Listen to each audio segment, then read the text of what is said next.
Greetings, fellow armchair Imagineers. Blue Dragon 5 here. And Jacob Lyle. And Mutale Mwenenshiku. It's time yet again to explore the vast catalog and find out what's a must or a bust on Disney Plus.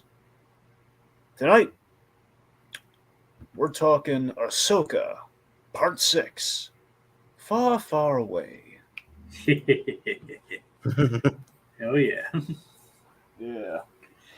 So we have Mutale joining us. So Mutale, since you're kind of like the new panelist, how you been feeling about the show so far? I really enjoyed the show. I admit I haven't seen. I've seen Clone Wars, but I haven't seen Rebels, and I think I did understand. From what I've heard, you didn't necessarily need to see all of Rebels to get it. So I have been able to enjoy the show, and I really like Rosario Dawson as Ahsoka, and it was really cool seeing Hayden Christensen come back and seeing him and Ahsoka together in live action, because before you've just seen him in animation, and seeing that was just episode 5 was really cool. So yeah, I really enjoyed the show. And as far as the latest episode, I liked it. Although I wish we had more Ahsoka and not just we were just following Ren. It was also cool getting Admiral Thrawn, which was also pretty good. Oh, yeah. It was nice seeing Thrawn. It's always nice. In all of his blue glory. Yeah. I mean, just look at that smug look on his face. Yeah. Speaking of far, far away, we do have some comments from Tiki left with hours before we began. I'm very curious to see how everyone feels about the long time ago in a galaxy far, far away being canonized. First, it threw me up, but it's really being considering it's from Hu Yang of all characters. Yeah, it was weird. But I guess at first it felt. But I guess I could see what he means. It coming from Hu Yang. I personally, I did think it was a little on the nose, but I was like, yeah, it makes sense.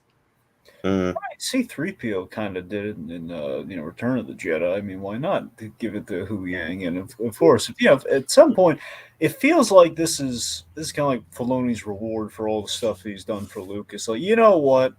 We're gonna give him this significant episode where we get everyone back together. We adapt Thrawn finally, and you know what? Let's give him far, far away. Let's give him a long time ago in a galaxy far, far away. You know what? Let's reward Filoni for all the good that he's done for Star Wars. I mean, it's kind of earned. And I just wonder how David Tennant felt reading that line. Well, he was geeking out inside, like, oh, I get to say the line. And it's not just I have a bad feeling, I get to say the line. No one's ever said the line. He's going to call Michael Sheen, like, Michael, did you hear the news? I get to say the line. Oh, David, that's wonderful. He says, like, he also says, Balin is so fascinating as a villain. Backstory is an awesome mirror to hold against Ahsoka's past.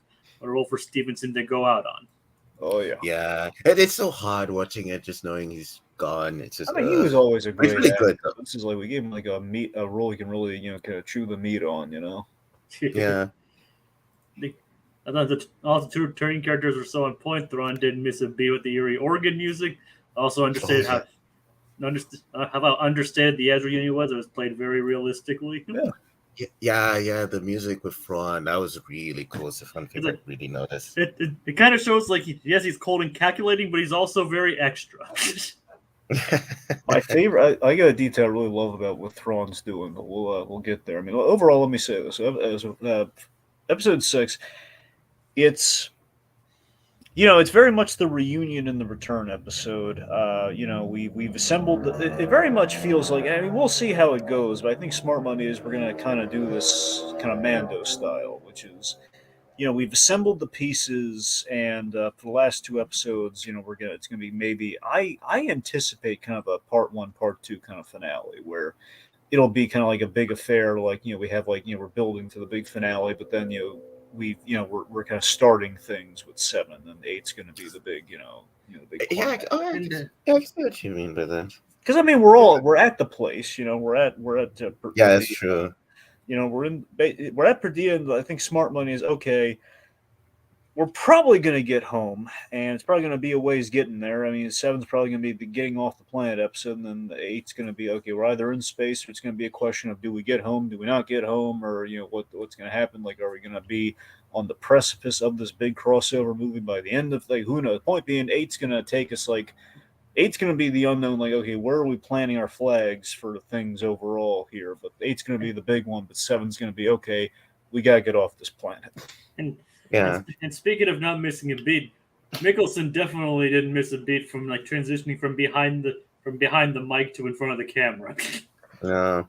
Well, yeah, I mean, Thrawn's practically just Mickelson in animation, so it does feel rather seamless. It's just like, well, if Mickelson were blue, he'd be this guy. So, well, let's paint him blue. And I also mean like both Mickelson, and I mean overall his performance too. I mean, well, yeah, that's what I'm saying. I'm saying that performance is kind of like Thrawn. The character is practically tailor made to be that actor. The way that show goes about. I forget. Thrawn was like, I believe, in the expanded universe stuff, and then he was brought in the Rebels. Isn't that how it went? Yeah, it's like he was originally in the Thrawn trilogy written by Timothy Zahn. Yeah. Which, by the way, people was never canon in the first place. Nope. I it is canon now.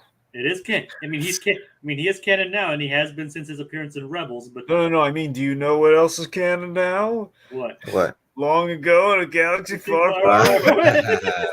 Yeah. Who said it? Who Yang said it? That's the better question. Who said it? Yang said it. Who Yang? Yes. Yes. Who Yang? Yeah. Anyway. So, yep. I just wanted to point that out. The EU was never canon, despite what people want to say. It was never canon. Lucas never confirmed it.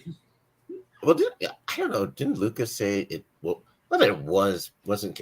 Yeah, I actually think he did say it wasn't canon. Lucas said a lot of things, but yeah. Yeah, he said a lot of things. I mean, but his version of the sequel trilogy was going to be microscopic people, but Yeah. Which, I mean, my point being is like, yes, he said a lot of things, but the one consistent thing was that those were like only the films and stuff was canon. Yeah. Yep. I mean, he was always consistent about that. Oh, true, of course, yeah. Yeah. Well, he also wanted the job. It's the other, Well, there you go. But seeing Thrawn in all his blue glory, I mean, like, and we were like, weren't we like speculating that they would like save him to the second to last episode? But nope, he appeared like. Well, that was the fear. The fear was that would be the move they would pull. They'd do like a Cad Bane sort of thing. But nope, they pulled him like 10 minutes in the episode. There he is. And they did. And they didn't really waste him. We got the Chimera. We got the whole 9 yards with Thrawn. It isn't just like, oh, look, there's Thrawn. But like, no, there's Thrawn. Yeah, and like his stormtroopers all chanting Thrawn. Thrawn. Someone joked that. Sorry, someone joked on Twitter that the soldiers look like Roman soldiers with some of the helmets, the way the helmets look. Okay, so let me tell you that one of my favorite details with Thrawn here. So with the they call them the Night Troopers, at least according to subtitles. The Night Troopers. They you'll notice. With everything there, I mean, I guess the ship maybe a little bit. I couldn't quite make out like some of the finer details on the Chimera, but essentially all the Night Troopers, they have. It looks like repurposed, like blasted and destroyed stormtrooper outfits. But here's the cool thing about it. And I always geek out when we kind of do this, when we use this visual aesthetic and things. They went the kintsugi method. Now, kintsugi is when you break something, then you mend it with like gold, like gold lines. Essentially, you melt gold and you kind of fuse the broken pieces together. So it's like almost like a bone break. It's broken, but now it's stronger that it's been kind of like destroyed and then kind of reconstructed. Like it's like enlightenment through deconstruction sort of thing. Yeah. So that's kind of what he's going through. Thrawn had kind of fallen and kind of failed, and now he's back stronger than ever. So the kintsugi thing with the stormtroopers is a really cool idea, especially given how many times we blow down stormtroopers and shoot them and everything. Like, they're getting back up. They're back. Plus, it does kind of like give him the interesting, like almost literally empirical look. Yeah, it's very like like Roman Empire. Plus, we give him like his main guy Enoch, I think is what his name is. It's a stormtrooper with a face, which is creepy. Yeah, it was. And that was pretty interesting to see. Yeah. I mean, they're definitely not pulling any punches with Thrawn. Like they continue like showing like how cold, calculating, and almost brutal he can be. Like basically the exact word is his friend. Yeah. Like it's like find Ezra she shall, and when she does, you will kill them. It's like he's pretty much he basically has plans upon plans. Yeah, he's like 9-10 steps ahead. Pretty much, he tries to be anyway. Most of the time, he's kind of like like Xanatos from Gargoyles. Yeah, there's a lot of David Xanatos. It's kind of true. Admittedly, David Xanatos is a little more warm and kind of cool, but yeah. Yeah, I mean, to be fair, like he has a kid, and he also has a kid. That's what I'm saying. Yeah, I mean, true, but I'm talking about more like the cold calculating, like even if I lose, I win kind of thing. It's kind of funny. Both Thrawn and David Xanatos kind of have a Ra's al Ghul vibe, which I really like, but in different ways. Ooh, yeah. I'm sure you'd like to see Mikkelsen play Ra's al Ghul. I mean, I'd be down. I know a lot of people would complain and moan about that. It was like, wait, you went with like Mikkelsen for Ra's al Ghul? A Danish, because you went with a Dane. Yeah, you went for a Dane. Okay, because it would be like, okay, first you went to an Irish guy, but they're like, well, it was okay. It was 2005, but in 2023, they're like, no. To me, Ra's al Ghul is English. I mean, to me, in my core, of course, because of David Warner from Batman the Animated Series. Okay, I guess. I know he was he was a blend though in Batman the Animated, because it was authentic, but also there was basically Arabian and with kind of an English kind of vibe to him. There was a refinement. Yeah. I mean, Ra's al Ghul also seemed to be a title in a lot of cases too. I know they have that as well. So I know my point is people should ease up on the whole we got to be very specific with Ra's al Ghul. I mean, come on, guys. It's, depending on who you ask, it's passed down. On the flip side, we've had him be relatively English for a long time. I don't know. Anyway. And when you have David Warner voicing him, you can't not have David Warner voicing him.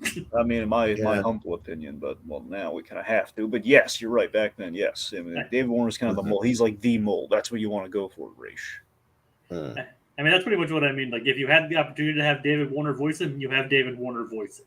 Yes. David Warner voicing Thrawn.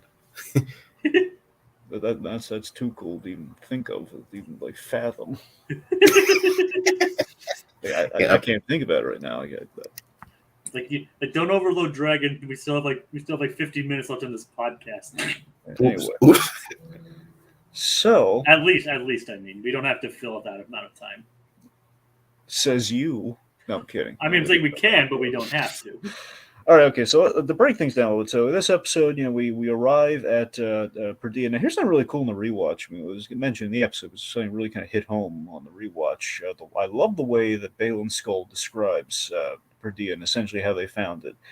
Essentially, Perdea is where the space whales, the Purgle, go to die. So essentially, the whole planet's a graveyard. Mm-hmm. That's a really cool and heady idea. I thought Filoni's. I think the writing on this episode is really on point with what we were kind of going with a lot of things. Skull definitely has like a poetic way to speak sometimes. He does. He does. I think when he said the enemy of our enemy is our friend, which I liked because he wasn't just about we should just fight. Like no, we shouldn't. And to be fair, that is a common phrase, but. Yeah, it is a common phrase. But he's not a bloodthirsty. That's what I'm saying. Like as we kind of established, this guy's he's not really a Sith or anything. He's just he is a mercenary who happens to have been a Jedi. That's kind of the way we're playing him, and it's the fact. Because if I'm right, now you guys correct, because I'm always paranoid about the color hues. I mean, both he and his apprentice have orange lightsabers. Am I right in that, or is one of them red? I think. I always saw them as orange. I mean, I doubt it's a coloring issue. Well, I know that's what I'm saying. Like, are both of them orange, or just one of them orange? From what I can remember, Hadi has one that's orange too. Yeah, okay, so probably both orange then. And I pointed out the theming to their names, the fact that they're both named after like famous wolves in Norse folklore. Just everyone looking, and Dave. Are these wolves again? You couldn't. The last season of Rebels wasn't enough for you. You gotta throw more wolves at. Dave, what is your character's name in Mando? Trapper what? Wolf. Trapper Wolf. Dave, you get some help, man. You're worse than Kyle Chandler in that Godzilla movie, man. Come on. We always paid Dave Filoni to be out this weird adult child guy. Dave just wants two things. Okay, he just wants wolves, and he wants to dress like an X-wing pilot. That's all he wants. And to wear a hat at all times. Those are kind of the three things. Dave Filoni's got three things in life. He wants to wear the hat, he wants wolves, and he wants to be an X-wing pilot. Yeah, it's like how Kevin Feige has the cap. That's Dave Filoni has the cowboy hat. It's like, hey, Kevin, why is it every time someone goes undercover in the MCU, they always dress like you, huh? It's just, well, I mean, it looks cool. And the funny thing, people actually have proven that kind of like just like wearing baseball caps and like that, stuff like that actually does work. Yeah, it does. I mean, I guess. I can. Yeah. I mean, just even like, even as Superman demonstrates in like small changes in like your posture and things like that, and like even taking off glasses, that can fool people. You know, it'd be really funny. In 78, it really does. It really does work. It'd be really funny if like Kevin Feige would announce like Kevin Feige's going to a con, or he's going to this big event, and his security team. It's like a bunch of like a fleet of like guys wearing hats and sunglasses, just kind of walking, just walking in line. So it's like, oh, which one's the real one? Which one's the real Feige? So people are running to find Kevin. It's like, you're not Kevin. You actually get to the real Kevin, and it's like, I'm not Kevin Feige. I mean, now I know how to cosplay the next Comic-Con I go to. Just like put on some khakis and a shirt and a baseball cap. Like, hey, look, I'm Kevin Feige. It'd be really funny. Kevin Feige went to a panel, but everyone in the entire panel was wearing the hat and the glasses. Oh, that would be all. It'd be like this is for Secret Invasion, Feige. And funny enough, this is tangentially related because he is still working on his Star Wars movie. Yep. That's a head that's been, I guess, on hold. I guess he's busy with like Marvel. Well, technically everything's on mothballs right now. Yeah, of course. But yeah, so but Baylan Skoll definitely has a way with words, like, and everything, and like I thought he like kind of tempers Hottie's kind of like Hottie's temperament a lot. Like, you know, he gets her to stay calm, be cool. Like yeah, they have a nice dynamic. She's actually listening to him. Yeah, it's like she actually respects him. I mean, I kind of hope she doesn't end up betraying him. I mean, so far they haven't really teed up like a Reva thing yet. I mean, it's clear that she doesn't agree with everything he says, but she still goes along with it. Doesn't even really like show any signs of like being disgruntled about it. Yeah, you know what I mean? Yeah.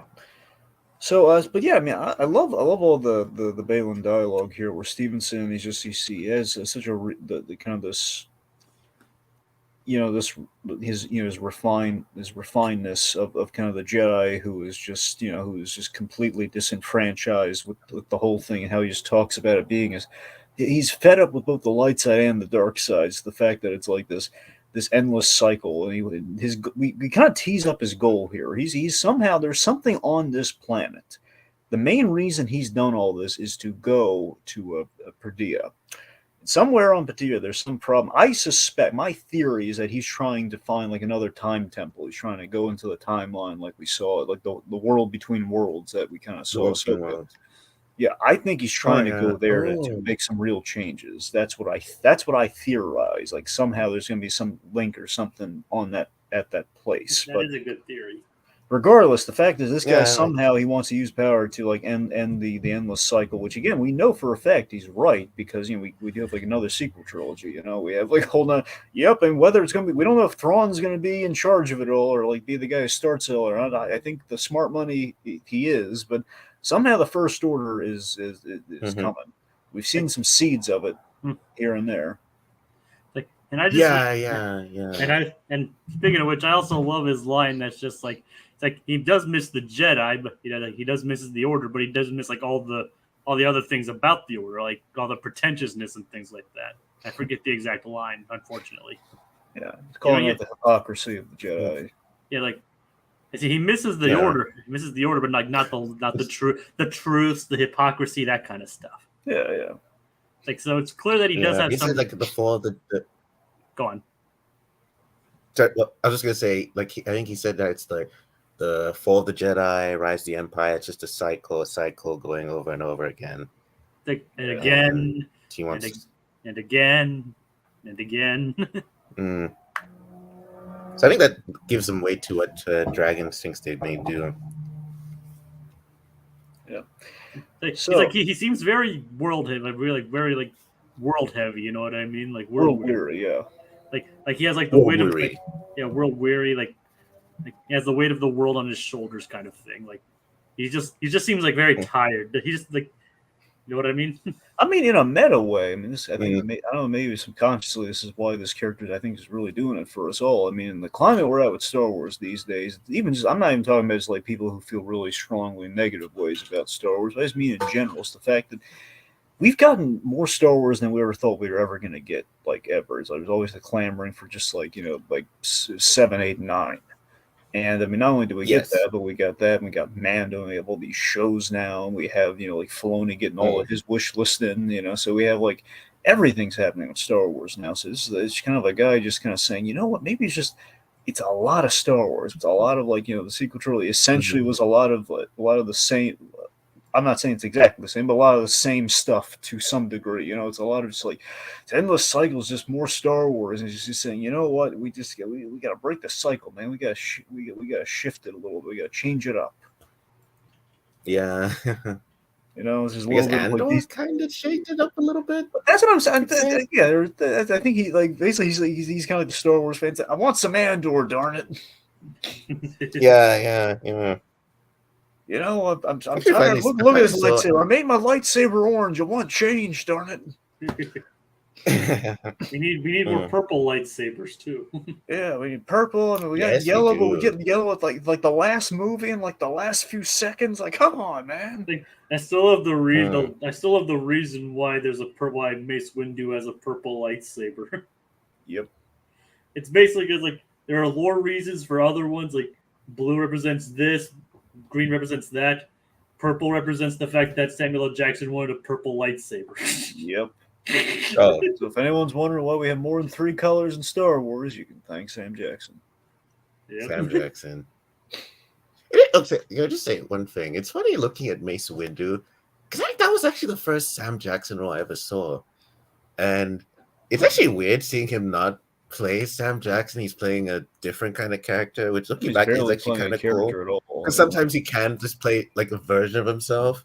So it's kind of cool looking at Mace Windu where he's not that. Like he's just a stoic, serious guy. He's not doing any wisecracks. Yeah, let's be honest though. I mean, look, I think Mace Windu is a character. I think he developed more like other things, but Mace Windu is a really good character in concept for what he does in the story, but performance-wise, Sam Jackson, he's just walking on a treadmill. He's walking on a green screen treadmill, and he's just like, okay, let's just it's almost like the way Ed Asner was directed in Freakazoid. Just like, no, just give the dry read, Ed. Just don't really act. Just say the lines. Hey, cut it out. Hey, cut it out. Hey, Freakazoid. What? So I was going to quote. Sorry, I was just going to say I think the only cool thing I've seen Mace Windu do was just in that the 2D show from Jenny Tartakovsky. Yep, when he was just fighting all those Grievous's lungs, and he didn't have the lightsaber. Yeah, he also had a few things in Clone Wars. That's the thing. All the great Mace Windu stuff does not really feature Sam Jackson, or at the very least features Sam Jackson more just in aesthetic. The voice actor, the voice actor was Terrence Carson. Yeah, so it's really just it's just like Carson. Yeah. Yep. Also known as Kratos from the first God of War games. Yeah, that's why I said Kratos, and also Kratos. Yep. Yes, he has range, that's for sure. Anyway, So Lars Mikkelsen, he's finally in live action as Thrawn, and it's pretty seamless. And it's just him basically in blue makeup and yellow contacts. Do you think they actually paint him blue, or they do the lazy man's method and just color him digitally afterwards? I think it was actually. Yeah. I think they actually put makeup on him. I'd like to think they put makeup on, but I honestly can't tell. Well, either way, I mean, what would be? If they did do it digitally, that tells you how good of a job they did. Yeah. And even if it is, I would make because I'd assumed it was just makeup. And if it is makeup, they did a really good job with that too. Just for the heck of it, I just hope it is like actual practical makeup. Just one, because we need more of that now, and just two, it's just gonna feel like, really, Lars, you're gonna come back to play the role, but it's like, I don't want to be blue. It's like, what? Like, it's kind of interesting how like the Mickelsons have now both played live action villains in Star Wars. Yeah, it's crazy how that works. It's funny. Like you would imagine, like my go-to would have been, okay, if you operate off the usual logic of, okay, usually we do not get the voices of these characters to play them in live action, my instinct would be Mads Mikkelsen as Thrawn. Basically, it's Mikkelsen as Thrawn, or the backup would be Benedict Cumberbatch as Thrawn. Like those are like the two options if we can't get Lars Mikkelsen. But lo and behold, we got Lars Mikkelsen. Well, to be fair, Mads didn't. I guess Mads technically didn't play a villain. He played Jin's father. What's the thing I'm saying? He was like disqualified because he's already played a character, so can't play. Haven't like played two guys, too prominent, like like Jyn Erso's dad. But he did play a villain in Dial of Destiny though. Oh yeah. So it's like technically. Which I really haven't seen it, but technically, so both the Mickelsons, both of them have played villains in Lucasfilm properties. Okay. Yeah. But. Anyway. Yeah, sorry.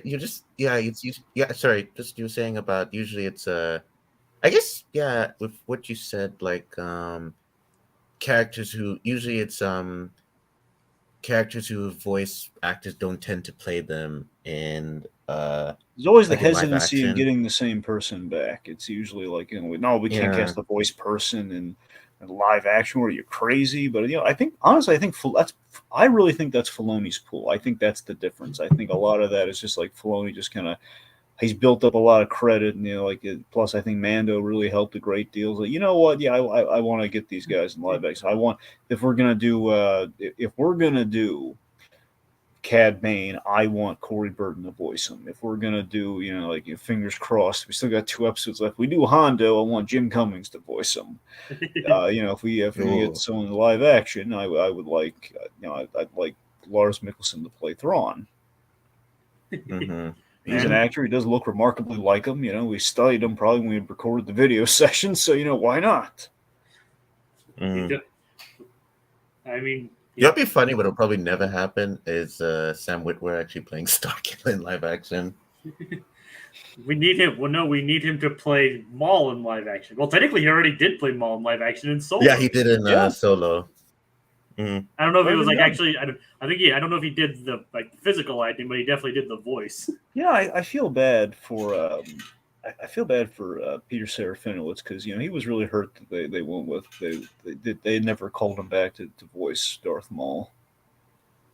But we did get. But yeah, that is sad. But we did get Sam Witwer's performance. I mean, look, Sam Witwer is amazing. Don't get me wrong. I love that. I love what he does. I mean, listen to his feral yells of Kenobi. Like that's what I'm saying. Plus, yeah, have you ever heard him do his other impressions? Because he's a really good impressionist too. Like, Witwer's a really good actor. I mean, he even took over for Ultron. Also, he's played the Emperor many times, but I don't know if he's done an animation or not. But I know he can do a really good Emperor voice. A lot of times now they try and get. A lot of times they now try to get Ian McDiarmid back to voice. Well, that's what I'm saying. Ian McDiarmid is the go-to, but I mean, usually once Tim in Clone Wars, Tim Curry played him. Well, that was after Ian Abercrombie passed away. Exactly. So it was after. Sure. What I'm saying is, in general, there are I forget. I don't know if Witwer is kind of has played him. Has played the Emperor. I think he's played the Emperor somewhere. I don't know if it's the video games or not, but he's played him at some point. But you're right. Ordinarily, we get the big guns. Mm-hmm. All right. So anyway, so Thrawn here. So he's he's back in a big way. He's got some Kinsuki stormtroopers essentially with the night troopers. He's on the rebounds. How did you guys feel about? I mean, I didn't really know what to expect when we would see what the heck happened to Thrawn and Ezra. So we get the answer here. So essentially, they went to this planet on the far away reaches of the galaxy. Essentially, from the sound of things, it's not even the same galaxy. Yeah, that's what I'm saying. They're in a different galaxy. They had to the giant hyperspace ring to get to now. So that's the thing. I don't know. I expected them to maybe be like in the world between worlds or like in a dimensional sort of thing. I mean, I was always kind of my guess, but the fact that we're on another planet, just in a different galaxy, though, that's it's interesting. I didn't expect it at all. Yeah, it was kind of interesting to see. It's like, and he seems to be doing pretty well for himself. I mean, did you guys want something more chaotic and fraud, or were you happy with just like, okay, we're on just like a kind of a desolate planet, but the idea is they're trapped on this planet? I mean, to him, it just seemed kind of like more like a minor inconvenience. That's what I mean. Thrawn, I guess the assumption is like when Thrawn went in, it was him and his ship, so he had a bunch of stormtroopers on there, right? Mm-hmm. So Thrawn was a little bit better off than we expected. Like I said, he just seems to be treated, from the way he carries himself, it just seems like this whole thing is more of a minor inconvenience than anything else. But that's the thing. I think the presumption that I have, and I can't say for certain, the presumption I have is that Thrawn, through the sisters, the sisters of Dathomir, the Great Mothers, the Great Mothers of Dathomir. Yes, thank you. The Great Mothers of Dathomir. He was somehow able to get that message across galaxies, and mainly through Morgan Elsbeth. She was able to build the thing that would deliver him home. So essentially, through magic, he was able to he was able to get the message to her, to Elsbeth, to get him out of there. So essentially, that was kind of his pathway. Like, he was building an army, knowing it was going to take forever. That's why it probably looks as impressive as it does and everything. He's been planning his comeback in a major way, taking decades. Taking not decades, but maybe eight decades, 6, 7. I think that's about it. Is it 10 or 12? Point being, it's been a long number of years. Yeah, roughly 6 to 10 years, I think. Been quite a while. Yeah, it's been a while because we had the whole we had the original trilogy plus 5 years of Mando. So anyway, point being, then we're getting the I was just gonna say and then also we're gonna get that movie that Dave Filoni's gonna do as well. Yeah, it's supposed to they culminate everything. Yeah, but continue. Sure. The fact is, like, a lot of times past, so he's been biding his time planning out this perfect strategy for said Filoni movie, presumably. And he's so basically it's like he's been preparing with glorious purpose. So he's perfectly content of just like, okay, I'm planning my comeback and my revenge. I'm going to straighten up the galaxy and everything. So basically, he's been weaponizing his time in exile, essentially, in kind of a prison exile of some sort, with the promise of like eventually he'll be found. And had Ahsoka not taken out that Elsbeth lady, it would have been a lot sooner. And on the flip side, Ezra has been kind of making the best of a bad situation, being trapped. He's been dealing with bandits and stuff, and he's been befriending little shell people, the Nodi or the Nodi. Yeah, the Nodi people. They kind of look like anthropomorphic space rocks and / turtles. I mean, they remind me a lot of Marcel the Shell with shoes on. Oh, all right. Sure. Has anyone, either of you guys seen that movie, Marcel the Sea? I think it's Marcel the Shell with shoes on, or Marcel the Seashell. It's Marcel the Shell. I think it's Marcel the Shell. I've heard of it, but I haven't seen it. I've heard of it, but I haven't seen it. They're doing that live. The director who did that movie is doing the live action Lilo and Stitch. Oh. Well, which is the only reason, like, ordinarily I'd be just very against like the live action Lilo and Stitch. But the guy who directed that Marcel the Shell movie, he did a really good job. I'm in a really good job. Okay. Well, it's not going to hold a candle, Lilo and Stitch. I'm just saying that it does make me curious how the heck it's going to turn out. Being the thing, like, I wonder, like, is the fact they got essentially they got an indie director to do a Lilo and Stitch movie, which, I mean, in theory, seems like a good idea, but just knowing how these live action remakes turn out, it's like, I mean, it's like on one hand, it's like that's a good, that's if they're gonna make it's like making the best of a bad situation. By the same token, it's like it's still going to turn out pretty bad. No one's going to like it, but I mean, I can respect the decision of the director. We'll see how it works. I guess it's just how is Stitch going to look like? That's the big I know question. that is going to be the big make or break. I mean, when that trailer comes out, you know that teaser is going to be, okay, we're not going to show Stitch. We'll show some ears and shadow, and then that'll be because we have no idea. We're worried we're going to scare people off, or they're just going to be, you know what? We're Disney. We're going to make money anyway. Not enough money, but we're going to make money anyway. Yeah. Show them. We don't care. We don't care about anything now.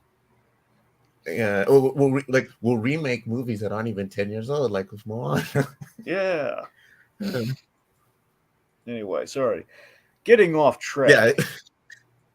Yeah.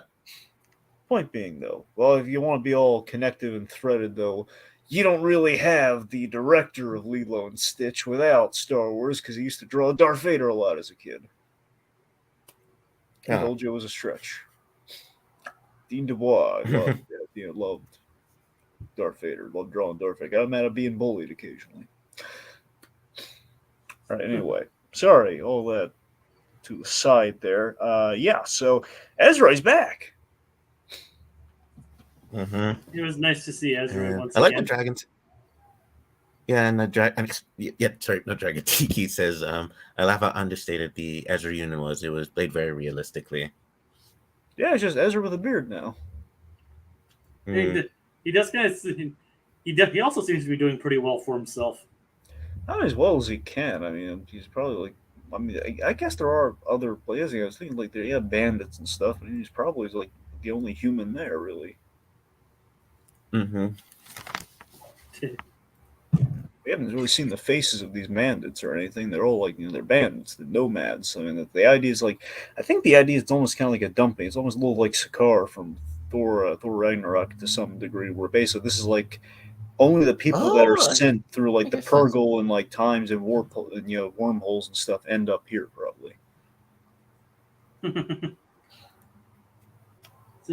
does seem that way, but I mean, it does kind of also like highlight his affinity towards animals. I mean, they're not really animals because they seem more like a civilized race, but it does kind of like highlight like how mature Ezra has become like from the beginning of the show. From he's got his own little band of rebels, little rocky shell rebels. Yep.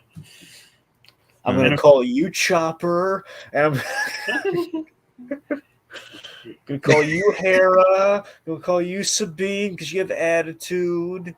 Gonna call you Kanan because you can't see well. And that's just mean, Drek. But he loves them most of all. Oh, good. Anyway. And the one, I mean, if anything, the one with attitude would be named Chopper. Yeah, okay, you're right. I'm gonna call you Chopper. Yeah. Yep. All right. Anyway. I guess there's a difference between attitude, but let me rephrase that. The old grumpy cantankerous one would be Chopper. I'm gonna call you. You're really tall. I'm gonna call you Zeb. Speaking of Zeb, I hope we see him sometime this season. Yeah, I mean, we got 2 episodes left, so I mean, if he's gonna appear, it's probably gonna be the last episode. Yeah, I mean, speaking of which, they did get Steve Blum for him, so. Yep. Well. So they kind of have to. At this point. All right. So 2 things. One, we got to put down the pages here and turn to Filoni yet again. Like, Dave, what's this Howler doing here? Well, she needs some way to get around. Dave, is this another space wolf? No, it's a Howler. It's a Howler. Dave, what do wolves do? They bark. Run. How? Hunt in packs. Dave. When the moon's full, what do they do? That's no Dave. No comedy, no jokes. What do they do? They howl. Oh, Dave, you couldn't get through one show we're already up to our armpits in low cats, and you're throwing wolves at us again. Anyway, You know how much we're shelling out for this animatronic Low-Cat? Dave? It kind of looked like, speaking of which, that cat, I forgot to mention, that cat kind of looks like the guy who pilots the Mantis in the Star Wars Jedi video games. But obviously less anthropomorphic. Of course. All right, so. Okay, so aside from the Howler. Dave. Mm-hmm. Dave. Dave? Or to quote Despicable Me, not cool, Dave. Dave. Anyway. Okay, so also, so I want to talk about the action in this episode, because you know what? I like that the action is minimal for some, because when the action's minimal, we actually get some really cool kind of like natural fight scenes. We have like Sabine going up against the nomads, and she's using her kind of her Mandalorian fighting style, but she does break out the lightsaber at the end, and it's a pretty cool usage, showing that it's like at least it's a little bit that shows she has learned and she is incorporating both sides of herself. Plus, it was more out of desperation. Yeah. Mm-hmm. She did bring it out, and I guess okay, if I don't bring this out, it wasn't her opening move. She went with her instincts, and then like, hey, I got the lightsaber back. Let's use it. Yep. Yeah. Let's see. So and of course, like somehow she wasn't able to befriend them, but Balin Skull was. So of course, well, he's Balin Skull. He's cool, and he befriended Sabine, and at least he got Sabine to make a deal with him. Hey, speaking of which, Thrawn. I love Thrawn honoring the deal and everything. At least on paper, he's honoring the deal. The whole thing. Hey, I heard all about Balin's deal. I'm going to honor it. I'll give you all the resources we have to find Ezra, and you can do it. Just you're not hitching a ride with us. No rides. No takesies backs. You're not coming home with us. He's honoring the exact words of the deal, mm-hmm. but he's still twisting it to his advantage. Yeah, and pray doesn't alter it further, but he is honoring that deal. Mm-hmm. So that's really cool. On the flip side, you have so it's just nice that he's dealing with Sabine Wren again. That's a name I reckon. That's a familiar name. Oh yeah. Let's see. And so the is there what? So I was just gonna say yeah, but he doesn't. He seems like it'll be okay when he's talking to the Great Mothers about Sabine. Yeah, I love the fact that Thrawn's like, hey, we're cool. You're serving my goal here. I'm fine with that. You helped me, I'll help you. I just love that's the pleasantries of Thrawn. Of like, there's no need for hostility. You helped out my cause. I'll help yours in return. He's a gentleman villain. Get into that racial glue quality, which I really like about the guy. He's a gentleman. Mm. Yep, he's a blue gentleman. Not blue collar, just a blue gentleman. Exactly. But unless his makeup stains, in which the makeup department is going to be, Dave, he messed. Why all these characters got to be blue, man? There's only one blue character, though. Yeah, you're. I'm sorry, Dave. I've been having a bad day. Yeah, it's okay. I get it. Everyone keeps knocking my hat off. I understand your makeup person. They're always trying to get me to take off my hat too. All the effects guys hate me because I put wolves in everything. Why can't I like wolves? George let me have wolves. Why do we pick on him liking wolves so much? Because he puts them in everything, Jacob. He named himself Trapper Wolf. Of all the names he could name himself, he named himself Trapper Wolf. People like what they like, Dragon. Now, let's be honest, he's kind of asking for it. He's always walking around wearing the cowboy hat and the X-Wing fighter. I love how he headcanoned him into always wearing the suit. Well, yeah, even under his clothes, he's always wearing it. I get the feel of this coming close to the Star Wars. The Star Wars. Yep. I love this headcanon we have of Dave Filoni. Be on Skype calls or Zoom calls with George Lucas, just checking in, hey George, how's it going? Oh, hey Dave, how's it being on? Dave, yeah, George. what are you wearing? He says, nothing. What's under your shirt there? It's like, it looks orange and white. That's nothing. Nothing at all. Sorry, there's the connection's fritzing out. I'll call you later. Bye. I love how half of this podcast has been either talking about Thrawn or Dave Filoni's odd habits that we made up. I mean, it's understood. Thrawn's, okay, we get it. Thrawn's cool. He's going to be back. He's going to be scary. Okay, but Filoni, though, we know nothing about Filoni. It's like I would like to actually meet Filoni and be like, hey, we have this weird headcanon about you. Dave, we really like your obsession with wolves and the fact that you were, you were in the you're in the X-wing outfit, anyway. Like he wears them as like his pajamas. And you like cowboy hats. Yeah. I mean, he wears cowboy hats all the time. Because this is where we just go off with Filoni. We're going to rein it back in just right after this. Filoni was walked on. We know he wasn't really there for the majority. I forget if he wrote any episodes, but Filoni might have been there at least for a little bit of Book of Boba Fett. When he was walking on set there, Robert Rodriguez also wearing the cowboy hat. He just walks in there and he sees him, and they have like a Mexican standoff. Just like walking toward. And it's just like, well, one of us is going to have to change. Daniel says, "I've been wearing this hat since my student films. I've been wearing this hat for all Star Wars. Guess what set you're on? Star Wars." So. And Robert Rodriguez like, "Hey, I created this show too." You wouldn't have a show without me. I get the hat. No, I get the hat. John. And then John, decide who gets to wear the hat. And then Jon Favreau walks in. He's like, "I've had enough of this." It's like, I'm not getting in the middle of this. Dude, Filoni might be off this side. He's gonna be like, he's just like, whatever. I don't care. John, you see the hat? I am Trapper Wolf. Like, snap out of it, Dave. You're a producer. You're an executive producer. Act like it. Not only that, he's like one of the people in charge of like the creative department of Lucasfilm too. You're Ahsoka's daddy, Dave. Snap out of it. Not only that, he's also like a high-ranking creative member of Lucasfilm too. Mm-hmm. Dave, you're George's Padawan. Act like it. I don't want to be a Padawan. Anyway. Hey, I created this thing. Okay, we look at some. Right. Sorry, someone called Richard's Victim says, "I'm the one that knocks, Bob." I am the danger. Of course, that's just even funnier doing our headcanon with Bob Iger.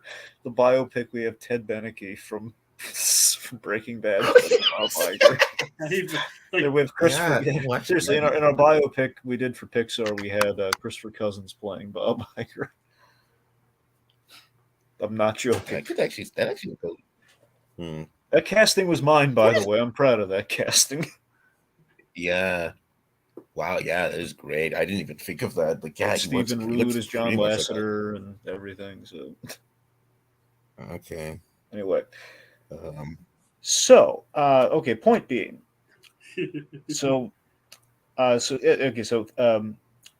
Thrawn is hinting that there's he too has kind of an ace up his sleeve with the plan here because he's going to need to be there for about a few days for 3 rotations before they can leave. So they're going to be on that plan for 3 days, and they're leaving. Doesn't matter if Balin's going to be on there or not, if he gets killed or anything. So, and it seems like he's kind of counting on it.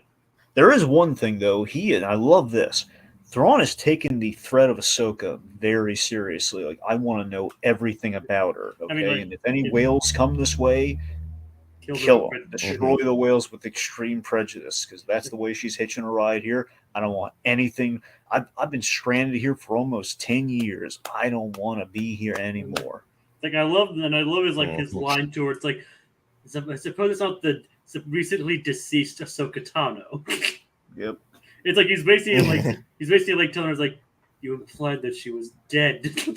He's Thrawn knows. Thrawn's he's got awareness that, okay, I know this thing in Star Wars. Every time we think someone's died, they're not dead. They're never dead. No one's ever really gone. He even points out to Morgan, it's like you think you would also know about the deceptions. Yeah. I mean, come on, Darth Maul, guys. Mm-hmm. Cut in half. alive. I mean, what's the deal? Okay, no one's ever dead. No one's ever really gone in Star Wars. They're all No one's ever. We've impaled people and they've come back. It's like we thought we killed Han Solo. He somehow came back very briefly. When did he come back? Well, I mean, he was a Force ghost, so somehow it was a vision. I guess he was just a vision in Kylo Ren's head, but it's not. Oh yeah. I know it's not the same. I'm just kidding. I'm just saying it's the fact we keep bringing people back, even the ones that we thought were actually going. So now we're going to see him at least one more time. So He's not dead. Did we hear Ahsoka's voice at the end of Rise of Skywalker? Yeah. Like with all the other Jedi? I don't think so, because I don't think she was. Well, I know that definitely wasn't Rosario Dawson's, but I don't. It was Ashley XD. Yeah. Wait, was she? But even if that was Ashley, so she was one of the voices in they sampled a bunch of voices. I don't know how I feel about it, because I think technically all the Jedi in her head should be. Because technically they also used Kanan. That's the thing. They should all be dead, though. Isn't it the gag? Like the whole well, not gag. Isn't that like the idea that they're all, all the past Jedi who have become Force ghosts, essentially, aren't they? Voices in that scene. So like Ahsoka, very clearly. I mean, I guess thinking about it, technically you'd imagine not dead, but that's like 30 years. Is it 30? Is it another 30 years? Yeah, I think it's another 30. It's 30 years later. So it's like 30 years later. So I guess Ahsoka probably died. So I guess obviously didn't have Rosario Dawson at that moment. So that's why I actually asked him. But still, I guess like 30 years. It could have been just like an echo from the Force. I mean, I guess, but then we're getting the whole semantics of it's not exactly like the time travel thing that we had. This is like all the past, basically all the Jedi experiences coming to you. I don't know. The point being, Ahsoka may or may not be dead, her fate not necessarily sealed as we may have expected, because at least by by Rise of Skywalker, a lot of time passes. Yeah. All right.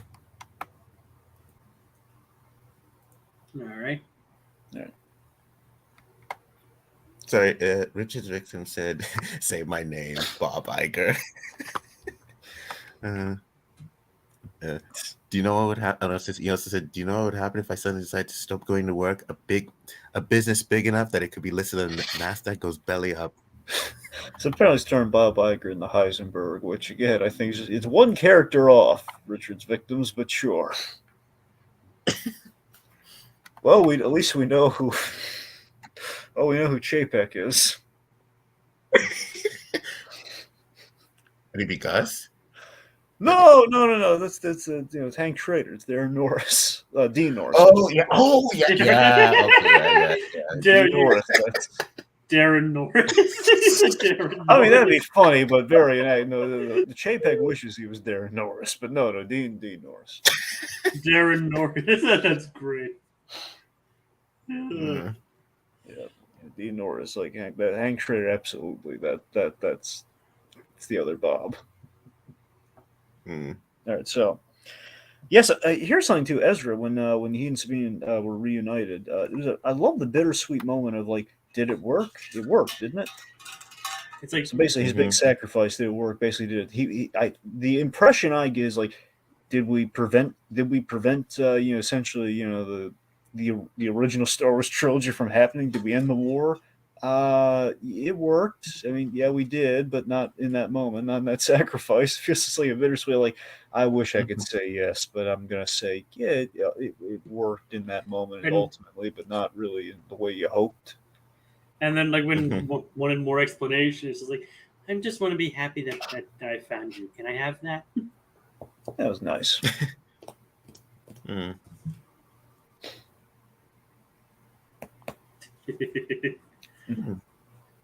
It was nice seeing them reunited, like, and then basically the entire Rebels crew has been seen in live action now. Not at the same time. Well, not all the Rebels crew. Except for Kanan. Yeah, except for Kanan. We're almost there. But all they need to do is put Freddie Prinze Jr. and have him as a Force ghost, and then there you go. Just give him a beard, make him a Force ghost. It'll be fine. Yep. But that can easily be done. Yeah. Or maybe not. Well, since they recast everyone else, it probably wouldn't be Freddie Prinze Jr. But well, it's not. I don't know. I think it feels like they would get Freddie. I'm convinced they would get Freddie Prinze Jr., but you never know. I mean, they recast everyone else. Yeah, they could. Well, I mean, except funnily enough, Chopper. Well, to be fair though, it was not easy getting Chopper's voice actor back. Let's be honest. That was a whole the other thing. They had to jump through a lot of hoops. They had to pay through the nose. The guy's not cheap. I mean, he's never there on time, and he's always. I think he's wearing hats. I don't know. He's always wearing a hat and going on about wolves and stuff like that. Wouldn't it be really funny if you're looking at the call sheet and it's like, okay, everyone's. Wait a minute. Am I seeing double? Oh my, Dave! Dave, what is this? What? Who's playing Chopper? Well, Dave, are you the voice of Chopper? Maybe. Dave, were you gonna let anyone else have any parts? Oh, Dave, come. I mean, Freddie Prinze Jr. is going to starve to death on the streets, and you're playing Chopper. Oh my God! Please, the only one who's come back, you get Steve Blum, and that's it. Steve Blum and you. Yeah. And Blum's not even in this show yet. But they did get him for Mando. We got him for Mando though. Yeah, we got him for Mando. It's like Dave. I mean, just shame, Dave. Dave. I love this running gag with Dave Filoni that we have. Yeah. Dave just walking. Here's the sad thing. So Dave, after hard days, he's walking off set, and he's like Chopper's just kind of moving by him, but he has to do the voice for Chopper. He's doing the beep boop boop boop boop boop, or he's doing the sounds just to himself as he's walking. He's like, "You're the only one who understands me, Chopper." And he's just put his hand in his face expecting the sounds. I wonder that. I think it would be kind of funny to see an actual live action Chopper. Someone actually build a working live action Chopper. And then here's the worst part for Dave is just kind of he's kind of like the mild mannered kind of sad victim, where Chopper is all attitude, all the assertiveness from Filoni. Hey, he's moving my stuff. Who's moving my wolf calendar? Okay. Wolf calendar? Yeah. I mean, Chopper had stuff built into the ship. So I'm imagining if Dave had stuff just around the table and stuff. Who's moved things in my office? Mm-hmm. He's got Dave Filoni's got a calendar with all the generic wolf pictures on it. He's got that calendar. Probably. Yep. Where's my phone? Oh, it's in my hat. Thank you, Chopper. It's in my hat. What else do I got in here? There's my wallet, there's my keys, there's pictures of my kids. Does Dave Filoni actually have kids? I have no idea. I think he does. I think he has a son. I mean, I'd like to believe so. I think he's got at least a son. I think he's got. Oh, is a son or? Do you think he has a daughter? I have no. I don't know what his son. I don't know. I was thinking daughter for in the sense of maybe Ahsoka is kind of some of the one for the little girl at home, to some degree. I don't know. I can see it. Yeah, but yeah. Well, at the very least, even we know Filoni's a dad because he's got Ahsoka. He created Ahsoka. That was his. So here's the even if Filoni had kids, he would probably have a frame he always carry around a little locket or something My favorite child is Ahsoka. Well, he is married. I'm looking at his page. He is married. Yep. Also, the only child he ever needs is Ahsoka. It's if he has kids, he'll name Ahsoka Tano Filoni. But it isn't. But it's not actually known if he actually. It's not saying if he actually has any children. It's like calling Rosario Dawson. Rosario, don't leave me. Nothing creepy. Just you're the daughter I never had. but Dave, I'm almost as old as you. Not to me. Not to me, Rosario. Yeah, that would come across as creepy. But just in a paternal sense, though. Rosario, I want to be Let me be your new dad. Oh boy. And she's only 5 years younger than him. Oh, she was. that makes She was. making Like, he was born in 1974. She was born in 1979. wow. So yeah. Dragon, did we ruin your fantasy? Well, it's an absurd fantasy, so no. I'm saying it's Filoni's deluded fantasy of like, no, so I've made Ahsoka real. Now Rosario must accompany me everywhere. So, Rosario, you wanna hang out? No. I want Star Wars to be real, Ahsoka. Just walk, just do stuff with me. With Chopper's there. I'm like, we're going. I don't know. We're going shopping or something. I don't know. We're going like grocery shop. I don't know. We're just doing stuff. Like, man, God. We should probably get back to the actual episode. Well, we've reached the end, Jacob. That's the thing. The only Yeah. thing we have left to talk about is that Thrawn's is going to have the aid of dark magic. Now we got to emphasize that dark magic. It's not light magic. It's dark magic With the CK too. Yeah, it's misspelled dark magic. It's not actually misspelled. That actually is an alternate way to spell magic. I know. I'm just saying but yeah, the point being, it's a different take on magic. It's space magic. Yeah. Magic. Yeah. Yep. Yeah, so that's like.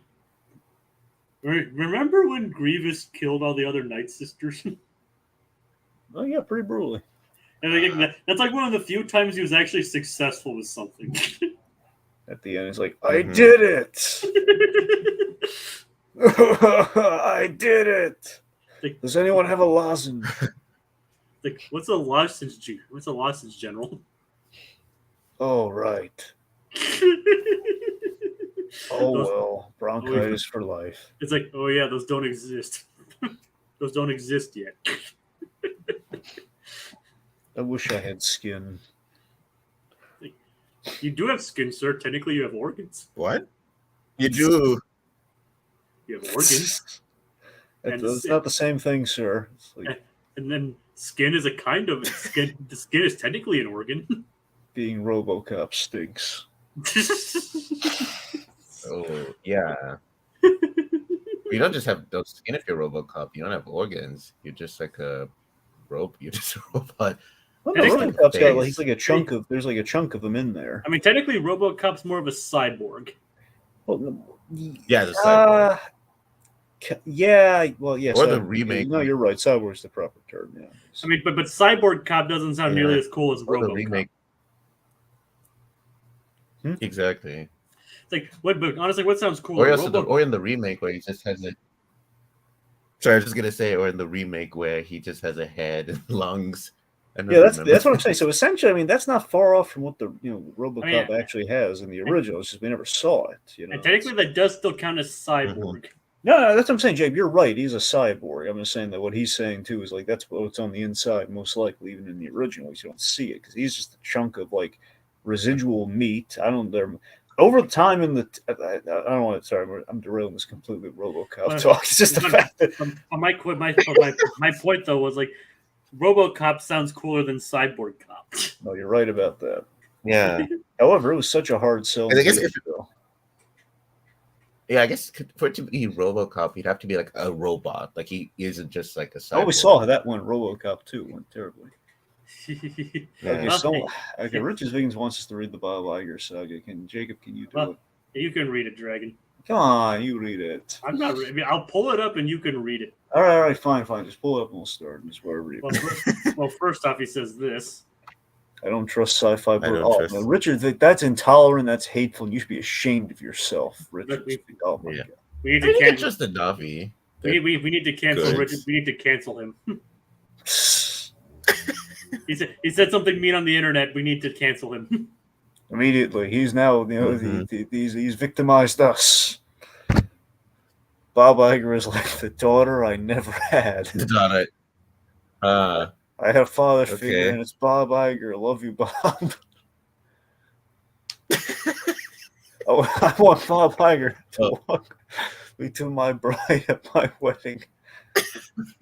I want to play catch with Bob Iger. I want to have a beer and watch football with Bob Iger B. Someone please read my Bob. We need to put that one up. I know. Got me reading the prompter like Ron Burgundy. So, would you want to be with Bob Iger? What?